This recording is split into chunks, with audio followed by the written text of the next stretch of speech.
Imagine the world as a high-resolution place and your eyes looking at it from a low-resolution perspective. In such a world, the tools that we have at our disposal to make sense of it are quite limited. Humanity has invested a lot of resources in the development of science and technology that can reduce our fallibility and increase our comprehension of this complex reality, yet we still feel so lost. I have brooded over this idea a lot, and I have come to the following conclusion. In the grand scheme of things, what happens in the world is relatively out of our control. We follow the news, we try to participate in democratic processes, we try to be active members of society, but still, the monumental changes required to affect certain aspects of the world that need fixing render the effect of our participation quite minuscule, sometimes even meaningless. So what role do we actually play in the world? On a more personal level, how do we properly use our mental and physical apparatus to alleviate the effect of complexity on our thinking and decision-making processes? How hard do we try to understand ourselves in order to improve the interplay between us and the world around us? I think not hard enough, and it all starts with the notion of personality. A personality is an evolved solution to the problem of an overly complex world. Personality shapes our perception and defines the way one looks at the world. We are social creatures, we're not alone. Coexistence is at the core of our social function. We are in a sense a dynamic amalgam of different personalities, and in order to coexist, we should first understand our personalities and then find a way to bridge personality differences with one another. And the most relevant tool we can currently use for this endeavor is the Big Five personality traits model. The big five dimensions spell out the acronym OCEAN: openness, conscientiousness, extraversion, agreeableness, and neuroticism. And many who study traits believe that we can be adequately and effectively described by our status on those five dimensions. The Big Five is the most widely accepted theory of personality today. It has been cited in thousands of papers, and it is acknowledged by most psychologists out there. The reason is quite straightforward. It offers a quite accurate description of the individual by narrowing down his or her focus to 5 important traits, and each trait is subdivided into 2 more. Also, the assessment of each trait is not binary, i.e. introvert or extrovert, but rather each personality trait occupies a spectrum. This offers a more holistic understanding of one's personality and allows the individual to have a more nuanced view into his or her inner world. The Big Five is composed of extraversion, neuroticism, agreeableness, conscientiousness, and openness to experience. The power of the Big Five simply cannot be ignored. The model can help us conceptualize the world around us better, discover objective truths that are of pragmatic utility, and allow humanity to move forward in a less confused fashion. Extraversion is probably the most studied. I've talked about it and lectured about it for many years. Extroverts need to have stimulation, and particularly positive stimulation. They love other individuals, they seek them out, they feel dissipated if they don't have that social stimulation. The lockdowns generated by COVID are particularly stressful for those who are extroverted. Those who are introverted, and perhaps surprisingly to some of you, that would include me, are not energized by engagement with other individuals, particularly. Every aspect of the Big Five breaks down into 2 categories. For extraversion, the 2 categories are assertiveness and enthusiasm. Assertiveness is a combination of healthy confidence and the ability to stand up for yourself and your rights, without, however, disrespecting the rights of others. When you are assertive, you are direct and honest with people. You don't expect others to read your mind about what you want. If something is bothering you, you speak up. If you want or need something, you ask. In simple words, assertiveness is a gentle demonstration of confident characteristics.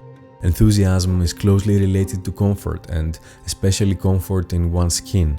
Enthusiastic people are more open and they bring more energy to an interaction. They make friends easily. reveal a lot about themselves and show their feelings. Extraversion is essentially the positive emotion dimension. By being more extraverted, you expose yourself more to the world. Humans are explorers, and extraversion satisfies our need to dive into unfamiliar territories. This can include more risk, but also more opportunity. The upside is that people high in extraversion tend to form more relationships, and by doing so, they increase their social network and also the probability of randomness and forcing experiences upon them, both of which can prove beneficial in chasing personal and professional endeavors. The downside is that more exposure means more vulnerability, and this requires a lot of resilience and the ability to confront different people and views. It also means that the ego can be inflated, and that can affect their mood, behavior, humility, and proactivity. Neuroticism can be broken down into withdrawal and volatility. Both facets of neuroticism are related to negative emotion and how the individual deals with it. In the case of withdrawal, the individual will internalize negative emotion. This describes people who are anxious, depressed, worry about things, get easily discouraged, become overwhelmed by events, and, in general, keep their psychological pain inside them. In the case of volatility, the individual will externalize negative emotion. This describes people who are touchy, easily offended, easily irritated, and demonstrate externally their response to negative emotion. Neuroticism is something very common among humans. It is like a reaction mechanism by the body that signals a bad situation experienced by the individual. It's like anxiety. You feel anxiety so that you don't have to feel pain. Anxiety prepares you for things that can hurt you. It's not pleasant, but it is an evolutionary mechanism. And because we haven't really adapted efficiently to modern society, neuroticism is quite prevalent amongst us. To put it in different words, negative emotion determines how prone you are to reacting negatively to the obstacles in your path. The more you react, the easier it is to fall into depression because you suppress your positive emotion system and you remain stale. There is a clear indication here that the human mind and body are designed in a way that demands movement. The more static we become, the more negative emotion we produce. Positive emotion releases dopamine, which is analgesic, meaning that it alleviates pain. So what do you do in order to reduce neuroticism? Really high in trait neuroticism, so you're prone to anxiety and negative emotion. Like you can stabilize yourself through exposure, right? So don't avoid things you're afraid of. Especially, I should be more specific about that. If you're on a path to somewhere, you've delineated the path, and things emerge that you're afraid of that if you avoided would compromise your journey forward, don't avoid them. Break them into pieces, learn how to confront them, and that will strengthen you, and it'll strengthen your character, and it'll lower your levels of neuroticism. But you're never, in all likelihood, going to go from 98th percentile of neuroticism to like 2nd percentile. You could, but you'd have to do nothing but that your entire life, and even then it might not work. So maybe if you meditated carefully in a Tibetan retreat and you didn't have to worry about anything else, you could shift yourself 2 or 3 standard deviations. But the amount of effort is proportional to the movement, right? So when you want to encourage development in people, you have to find a small and performable step forward that constitutes improvement and point them to that direction. This is groundbreaking, and it showcases 2 things. Number 1, how prone our mind and behavior are to habit building, and number 2, how this can also be applied to a societal scale and affect general behavioral patterns within the population. By choosing tangible goals that are not extremely ambitious, you indicate to your anxiety systems that you are more competent than the thing is dangerous. Gradually, you get accustomed to the new environment and assuage the effect of neuroticism in your life. if you intensely feel others' emotions, if you're always inquiring about how others are doing and you actually care rather than doing it for the sake of show, if you're capable of sympathizing with other people, if you respect authority, if you don't like to seem or be pushy and you don't like to impose your will on others, then you're an agreeable person. And a disagreeable person or an antagonistic person obviously is the opposite of that. So they don't feel people's emotions very profoundly. They're not really all that concerned automatically about how other people are feeling, and they're not that sympathetic. In the social landscape, we need to form opinions, tackle problems, forge alliances, and attempt to coexist. The level of cooperation we can establish is predicated upon how agreeable or disagreeable we are as people. This personality trait is called agreeableness, and it is composed of compassion and politeness. Compassion refers to how sensitive we are to others' needs and feelings.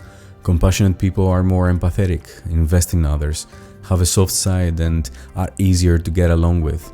Politeness refers to how much we respect authority and reflects how prone we are to conform to social norms. High agreeableness distinguishes people who are caring. It is like the maternal aspect of the personality, but there is an upside and a downside to that. Too much agreeableness can render one extremely dependent on others, unable to establish autonomy on their own, and also incapable of forming their own views. This can also be defined as childlike dependent characteristics extended into adulthood. Too much disagreeableness is associated with low-level integration of various information necessary for both understanding and sharing the emotional world of others. Disagreeableness is closely related to antagonism and the propensity of the individual to demonstrate aggressive behavior whenever their sense of justice is provoked. Agreeableness is tricky. Most relationships are like a trading game. The question is, how much should you care for others and how much for yourself?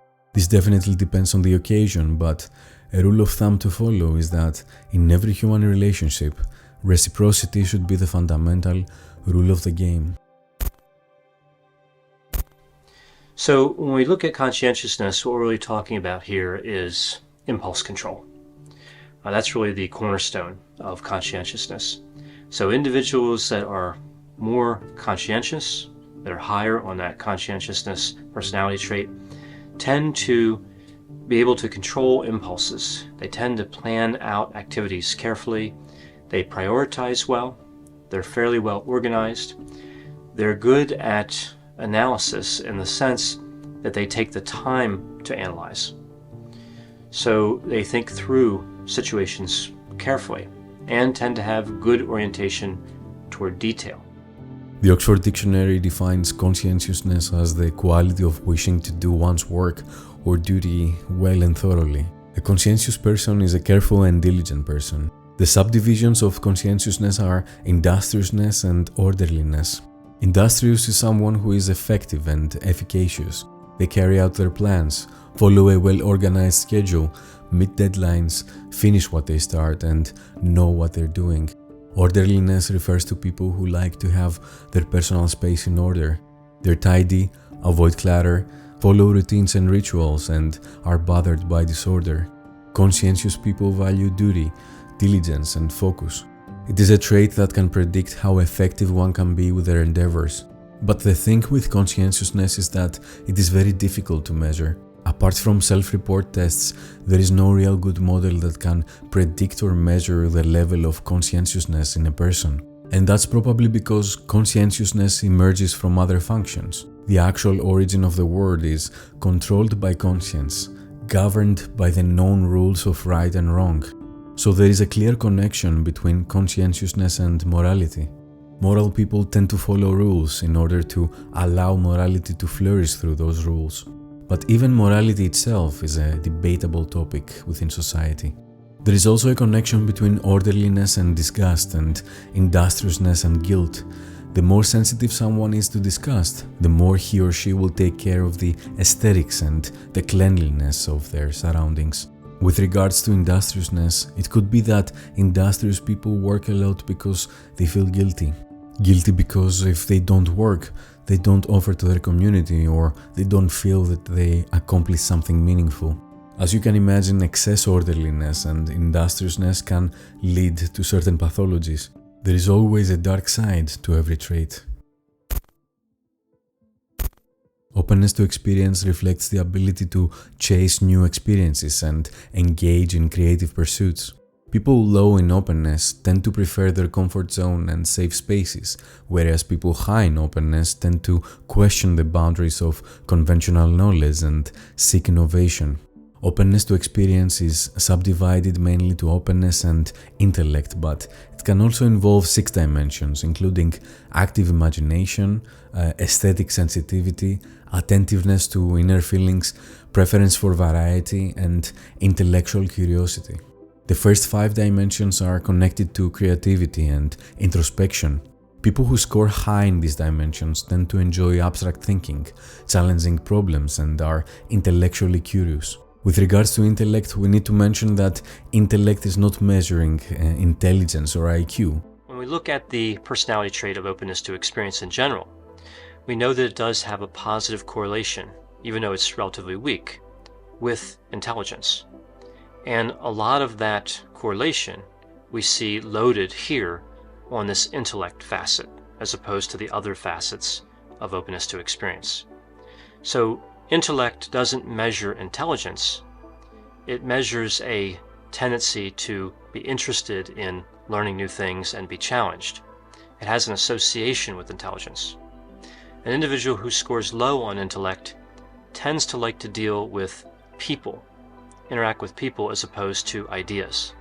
And usually they don't appreciate philosophy and theory as much as they do concrete thinking. They tend to view intellectual activities as a poor use of time. So the intellect facet really deals with an intellectual style as opposed to an intellectual ability.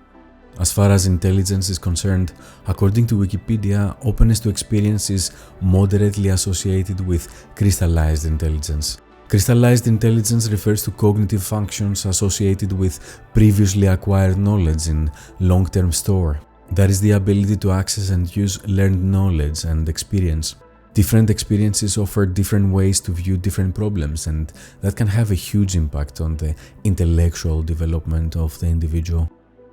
In closing, I would like to share with you my results after doing a personality test in this great website called big5test.com.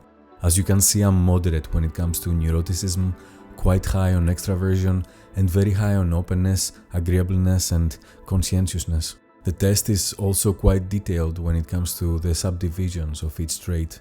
Please do the test and let me know how you scored in the comment section. You can find the link with the website in the description below. I hope you enjoyed the video. I feel that understanding personality is critical in our self-development for many reasons, but I think the most important one is this. A person who knows who they are has nothing to fear because they know which demons to fight. A person who doesn't know who they are will most probably fight their own demons.